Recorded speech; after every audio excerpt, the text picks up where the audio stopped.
Hello folks, this is Greg Gilbert, host of Python's Paradise. You're in the yay hours, and I think I want to talk about October 1996. Film reviews from October 1996. You know, the month of Halloween, although not all these are Halloween themed. But we got some gems in there though. We got a couple I want to talk about from October 4th. The first one we didn't get here, but I did watch it. It was pre The Matrix for the Wachowski brothers. And I'm talking about Bound. Bound was brutal. And it was a good segue for The Matrix for those two, because you know, The Matrix was heavy on special effects, and it was groundbreaking for what it did. But Bound, it was limited in terms of locations and stuff like that. But that didn't stop it from being interesting. You see, Bound was a really good early start for them. And, you know, you got one apartment high-rise. You got a great plot regarding mafia money or mob money going missing and the consequences. And of course, you got two actresses that play off each other very well. You get Jennifer Tilly, who is involved with a guy that's part of the mob or the mafia, and she ends up connecting with Gina Gershon, who's painting in the building. And anyway, they connect, have a little bit of a saucy little romance with each other, and decide to steal the money. And I'm going to butcher his name, but Joe Pantoliano, did I butcher that? Probably. He plays Tilly's boyfriend, and he plays an ugly character, pretty brutal, pretty violent, pretty sadistic. Tilly's really good in this, you know, but my favorite role in the movie was Gina Gershon, because she was just a tough as nails female in this. There was a scene in the movie with tremendous stunt. Apparently she did it, where she was tied up in a closet and she has to crash out through there. Would have been uncomfortable, but nonetheless, the movie, I mean, if you don't like extreme violence, you won't like it, but if you like some good writing, interesting plotting, and a film that makes great use of its locations, Bound will suffice you. I'll give Bound an 8 out of 10. It's a very entertaining film. Also released on October 4th was a Tom Hanks directed film called That Thing You Do. And he has a bit part in, of course, as a record producer. We did get this in our theater, and I went to see it because it reminded me of films I grew up with. You know, that, you know, you're like Empire Records I didn't exactly grow up with, but, you know, and movies of that nature. And this, of course, involves a band named The Wonders with, you know, O-N-E Ders.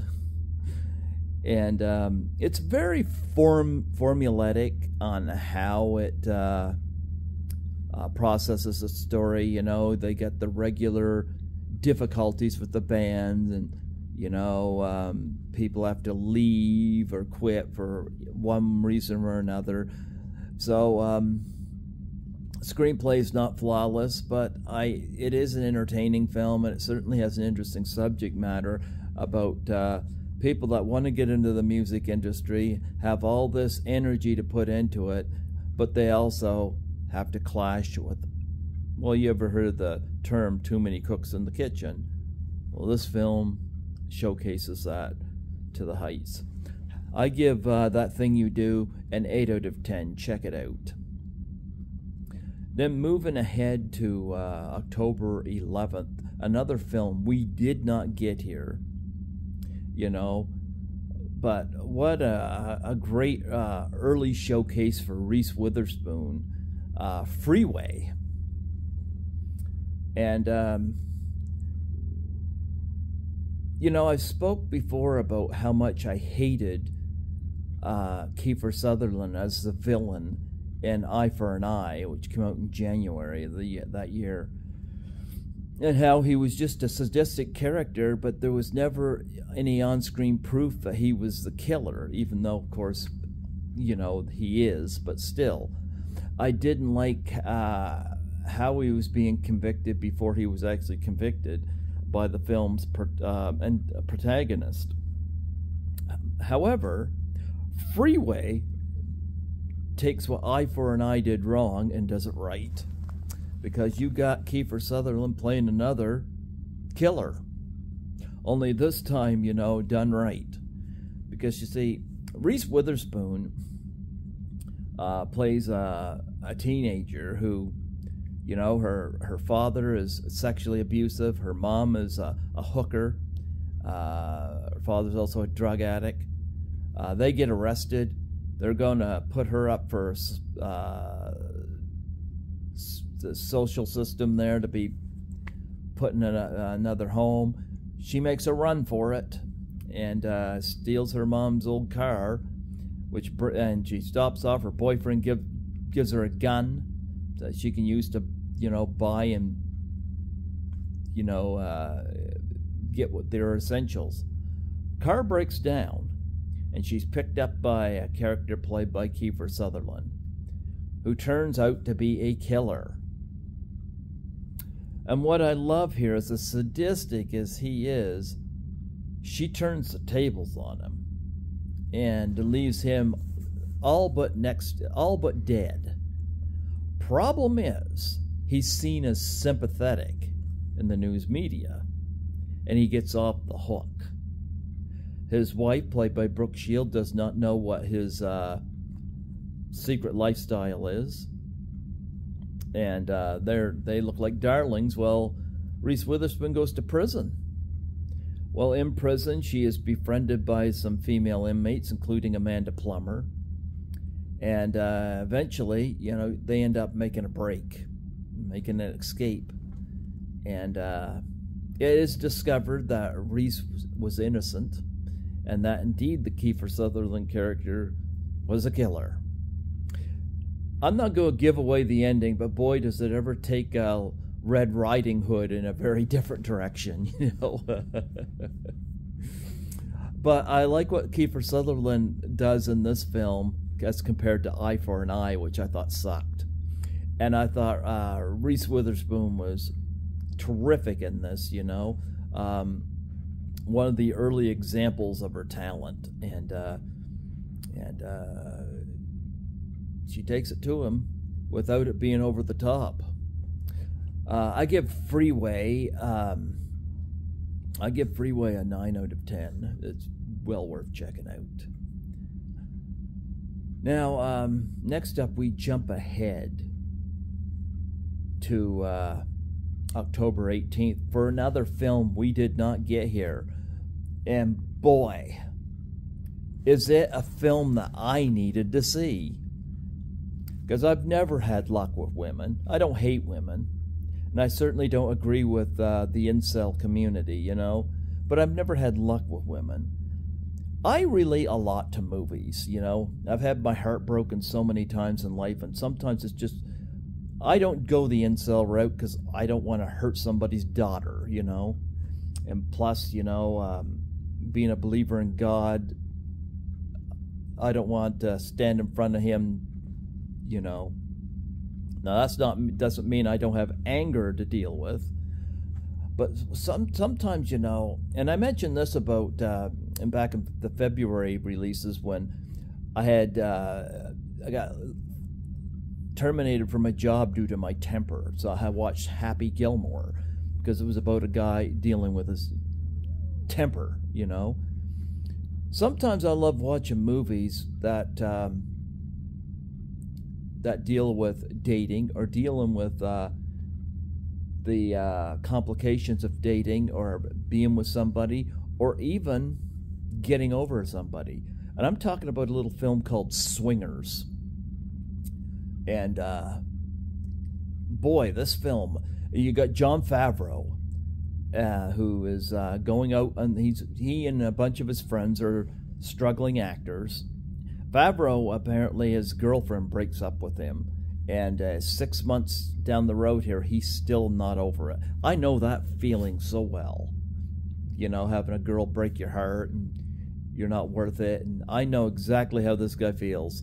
And his best friend Trent is played by Vince Vaughn, who would go on to perfect this role through a lot of his career as the wisecracking best friend, womanizer who has no problem striking up dates. And Jon Favreau reminds me a lot of myself in this film because he does every fucking thing wrong. He overthinks everything, which is something I'm guilty of. And they go out to Vegas to try to get some girls. Vince Vaughn is definitely a player in this film. You got other characters in it too. You got Ron Livingston, who will go on to do Office Space, and he plays the friend that he consoles in a lot and seems to understand him. You know, you get a couple of notable females in this film. You know, Brooke Langdon plays a casino waitress, whom Jon Favreau gets a number from, and he fucks it up. Why? Because he calls her, doesn't take the advice of his friends to wait a couple days, calls her pretty much when he gets home, and he leaves message after message after message until she finally answers and tells him, "Stop calling me." It's been a while since I made that mistake, but I know that feeling of screwing up like that. And of course, Heather Graham plays Lorraine, a girl that he connects with, who he ends up dancing with. And Heather Graham is wonderful in this. And this, of course, is the year before she played Roller Girl in Boogie Nights. You know, and Heather Graham is underrated big time, you know. Swingers is terrific. It gets a 10 out of 10. Check it out. Definitely if you're having complications dealing with relationships. This film is a really nice textbook to that. Now, following in on that, we've got a couple of films I want to talk about from October 25th. And one is a horror film, and one is a horrible film. The first one I'm going to talk about was one I was really looking forward to. And like Spy Hard, which was slightly better than this, but not by much, it kind of let me down. And that was High School High. You know, I really looked forward to it, and I love the poster for it with John Loveth with the big afro hair, and it's in the, you know, the arrow through the apple, and it says that there's a new teacher in the hood, you know. And of course, John Loveth plays a teacher that gets a job at this inner city school, and everything is going wrong. There's some good jokes in the film. You know, I love when he's going to the sock op or club or whatever, and they're playing all this crass rap music. You know, and he decides to stick on Rhinestone Cowboy, looks around like he's so fucking pleased with himself, and then finally, you know, the DJ decides, you know what, this could work, and he starts scratching the record. You hear, right, Stone Cowboy. Oh, it's kind of funny. But there was some stuff, like, John Lovitz was fine in this, but I had a few problems. Like, you got, I might screw up her name, Tia Carrere, who was in Wayne's World. She plays another teacher / love interest for Lovitz in this. The problem is, she's not that interesting. She's just there for a love interest, and I would have liked it had she been funny the way, say, Priscilla Presley is in the Naked Gun movies, or Julie Haggerty is in Airplane, you know? And she's not. And then you got the black student who really wants to learn and make good grades. And this was just a tone killer. You know, every time he's on screen, it's like, you know, he's not funny. And the tone shifts to a serious note. And I'm like, don't do that. It's a slapstick comedy. Stay consistent. Stay consistently slapstick. I think the funniest joke I've seen in the movie is where you get the vending machine and you know, there's you hear the noise of something coming down the vending machine, and it's a bottle of booze and within a paper bag. I thought that was funny, you know. But I wish I enjoyed this film more, because I was really. I remember going into it looking forward to it and coming out like, oh, I wish it was funnier, and there was like moments in it where the tone was a killer. I give High School High a 3 out of 10. Very mediocre. Wish it was better. Doesn't score a high grade. Now, the other film I saw over the Twin Cinemas, Stephen King adaptation called Thinner. I think Thinner is underrated. I'll be frank with you. It's not that scary, but underrated, because it's like the opposite of The Nutty Professor in a horror film kind of manner.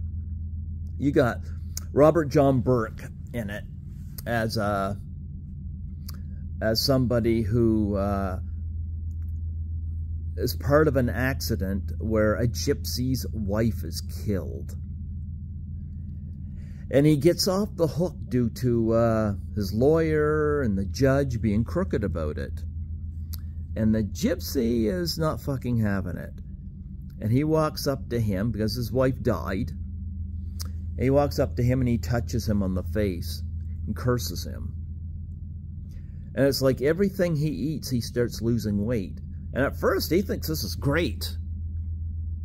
Until it's not. Until he really starts to lose weight and gets weaker. And now he has to get in touch with the gypsy to find out, you know, what the fuck. And he finds out that he's not only been cursed, but the gypsy wanted revenge for the loss of his wife. Now, I don't blame him. You know, he lost his wife, you know, and the law used crooked bias to let the guy off. You get a really good supporting role here. Joe Mantegna. I don't know whether he's kind of like a hitman character, but somebody he calls in to help him enact revenge, and Mantegna does a variety of things to fuck with the gypsies, and I enjoyed his character. And you got Fairuza Balk in this as well, who looks really good in this film, and Stephen King makes a cameo. I'm not going to say how it ends. It's a little bit of a downer ending without it being a downer ending. I'm kind of iffy on how it ended, but at the same token, I think it's an underrated horror film. I give Thinner an 8 out of 10. You know, check it out if you're... And it's directed by Tom Holland, who made my favorite vampire film, Fright Night, as well as, you know, Child's Play and stuff like that. So, I think Thinner's underrated. So, looking this through, you know, best film of the bunch is Swingers, definitely, because it's a 10 out of 10. Favorite film, you know, I know back in the day I was hoping it was High School High, but Swingers takes a double tag on that one. Worst film of October that I've reviewed? High School High. It was a disappointment. Check out Swingers and bat a home run. So I'll see you back for November 1996. Until then, check out Swingers. If you're in the mood for horror, check out Thinner. Check out Freeway for a good psychological thriller. And Bound. You get some good stuff in here that I talk about for this month. That Thing You Do. The only one, just don't check out High School High. This, folks, concludes this video. And, yeah, we'll see you back here for November 1996.